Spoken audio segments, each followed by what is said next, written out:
సరే ఇది అనుకున్నదే ప్రతి వాళ్ళు అడిగిందే. మధ్యలో ఫ్లాప్ అవుద్దని తెలిస్తే ఏ హీరో చేయరు, ఏ డైరెక్టర్ చేయడు, ఏ ప్రొడ్యూసర్ చేయడు. ఇది సినిమా ఫ్లాప్ అవుద్దని ఎవరు చేయరు. బట్ ఇక్కడ స్టోరీలో సెలక్షన్‌లో లోపమా? లేకపోతే అది ఫాస్ట్‌గా చేసేయాలి, ఖాళీగా ఉండకూడదు మనం. ప్రతిరోజు షూటింగ్‌కెళ్ళాలి, 2 డేస్ తర్వాత షూటింగ్‌కెళ్ళిపోవాలి. మన కాల్ షీట్లు బిజీగా ఉండాలనే ఉద్దేశంతో కొన్ని అటెంప్ట్ చేసేస్తూ ఉంటాం. లేకపోతే జేబు సాటిస్ఫాక్షన్, జాబ్ సాటిస్ఫాక్షన్ అంటారు. ఈ ప్యాటర్న్‌లో మొహమాటాలకు పోయి కొన్ని ఒప్పుకుంటాం. నాలాంటి వాడు ఎవడో మంచి కథ చెప్తాడు. ఎగ్జిక్యూషన్ సరిగ్గా ఉండదు. ఈ ప్యాటర్న్‌లో కొన్ని కథలు ఒప్పేసుకుంటారు హీరోస్. ఈ ప్యాటర్న్‌లో వచ్చిన ఇదేనా బుర్ర కథ కానీ, తర్వాత మీరు కొన్ని తీసి కానీ, ఈ ప్యాటర్న్‌లో కొన్ని సినిమాలు వచ్చినాయి. మీరు మీరు వినేటప్పుడు కానీ కథ స్ట్రైకీగానే ఉంటుంది. ఎగ్జిక్యూషన్‌లో ఫెయిల్ అవ్వచ్చు. అది అల్టిమేట్‌గా హీరో కథలోనే పడుతుంది. ఈ గ్యాప్ ఎక్కడిది? ఏదైతే ఉందో సర్టెన్ గ్యాప్ ఎక్కడి నుంచి వచ్చింది? ఎగ్జిక్యూషన్ దగ్గర కథ బుర్ర కథ సినిమా ఒక మనిషి 2 బ్రెయిన్స్తో పుట్టడం అనేది మంచి వెరీ కథ. Exciting exciting point. కథ. దానికి మంచి ప్రీ బజ్ వచ్చింది ఆ సినిమాకి. మంచి ట్రైలర్ టీజర్కి అంతా మంచి బజ్ వచ్చింది. వచ్చింది. బట్ ఎక్కడో సినిమా కనెక్ట్ అవ్వాల, కొన్ని అవేగా వెళ్ళిపోయి అదంతా ఇంకా బెటర్గా చేసి ఉండొచ్చేమో అనిపించింది. ఎంటర్టైన్మెంట్ మీద వెళ్ళిపోయాము. ఎంటర్టైన్మెంట్, యాక్షన్, ఎమోషన్ అంతా ఇంకా కొంచెం డిఫరెంట్గా చేసి ఇంకా కొంచెం బాగా చేసి ఉంటే బాగుండు సినిమా. బట్ ఆ సినిమా ఆల్మోస్ట్ ప్రొడ్యూసర్ సేఫే, ఎందుకంటే బిజినెస్ అయింది, డిజిటల్ అయింది, శాటిలైట్ అయిపోయింది. జీ వాళ్ళకి మంచి రేటుకి అమ్ముకున్నారు అప్పట్లో ఆ సినిమా బుర్రకథ.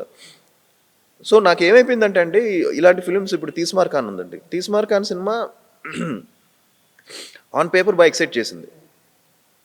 డైరెక్టర్ బాగా తీసాడు, ఆ మేకింగ్ అంతా బాగుంటుంది మన ఇదంతా.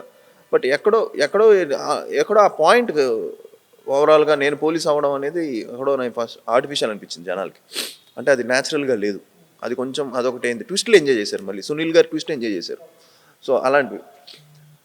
కోవిడ్ తర్వాత ఏమైపోయిందంటే, బిఫోర్ కోవిడ్ వరకు మాకు అందరికీ ఒక డీసెంట్ థియేట్రికల్ ఉండింది, ఒక ఇది ఉండింది. ఆఫ్టర్ కోవిడ్ ఏమైపోయిందంటే థియేట్రికల్ మార్కెట్ అనేది అంత ఈజీ కాదు. ఇట్స్ టేకింగ్ ఎక్స్ట్రాడినరీగా ఏదైనా ఉంటే తప్ప జనం థియేటర్కి రావట్లేదు. అది రోజుకి ఫస్ట్ 2-3 ఇయర్స్ 2001, 2020 కూడా పర్లా. ఇప్పుడు 23, 24 వచ్చేసరికి, ఇప్పుడు 25 వచ్చేసరికి ఇంకా చాలా ఛాలెంజ్ అయిపోయింది. చాలా కష్టం సార్. చాలా కష్టం. నాకొక్కడికే కదా, అందరికీ సార్. అందరికీ ఛాలెంజ్. ఏదైనా ఒక్కటి కూడా ఇంప్రెసివ్గా అనిపించలేదు అనుకోండి, అవుట్ రైట్ రిజెక్ట్, పట్టించుకోవట్లా ప్రేక్షకులు. So it's a challenge no for everyone. నేను నేర్చుకుంటున్నాను ఇప్పుడు. జెన్జీ అంతా కూడా ఏం ఇష్టపడుతున్నారు ఏంటి, నేను ట్రై చేస్తున్నాను కొత్తగా చేయాలని. అందుకే ఇప్పుడు ఏమి చేయట్లేదు. ప్రాపర్ ప్లానింగ్తో ప్రాపర్గా ఇది చేయాలని. ఫ్రాంక్గా చెప్పాలంటే శంబాలా సినిమా మంచి సినిమా అవుతుంది అనుకున్నాను, కానీ ఇంత బజ్ చేస్తుందని నేను అనుకోవాలి. చాలా మంచి బజ్ ఉంది బయట. సో ఆ విషయంలో వెరీ హ్యాపీ. అందరూ చూసిన వాళ్ళందరూ బాగుంది అంటున్నారు, మంచి సౌండ్ ఉంది, ప్రొడ్యూసర్స్ హ్యాపీగా ఉన్నారు. సో నెక్స్ట్ నుంచి కొంచెం కేర్ తీసుకొని మంచి ఫిల్మ్స్ చేసి టైం తీసుకొని చేద్దాం, కంగారు లేకుండా. సార్ ఈ గ్యాప్లో ఏదైతే ఉందో ఆ గ్యాప్లో ఎక్కువగా టెన్షన్ పడింది. నాన్నగారు ఎక్కువ పడి ఉంటారు నాకు తెలిసి. ఆదికి పడాలి. ఆ టైంలో చాలా ధైర్యాన్ని ఇవ్వాలి. ఎటువంటి ధైర్యాన్ని ఇచ్చారు నాన్నగారు? ఏం లేదండి, డాడీకి కూడా చాలా ఫ్లాప్స్, ఆయన చాలా ఇవి ఉన్నాయి. ఆయన కెరియర్ కూడా చాలా డౌన్స్ చూశారు. ఆయన ఒకటే అంటారు, మనం ఏం చేసినా మనం హానెస్ట్గా చేయాలి, మనం సిన్సియర్గా మన ఎఫర్ట్స్ పెట్టామా లేదని చూసుకోవాలి, రిజల్ట్ మన చేతుల్లో లేదని. ఇవాళ ఇంత శంబాలా కూడా ఇంతమంది చూశారు, బాగుంది అంటున్నారు. బట్ రేపు 25 ప్రేక్షకులే అల్టిమేట్ డిసైడర్స్.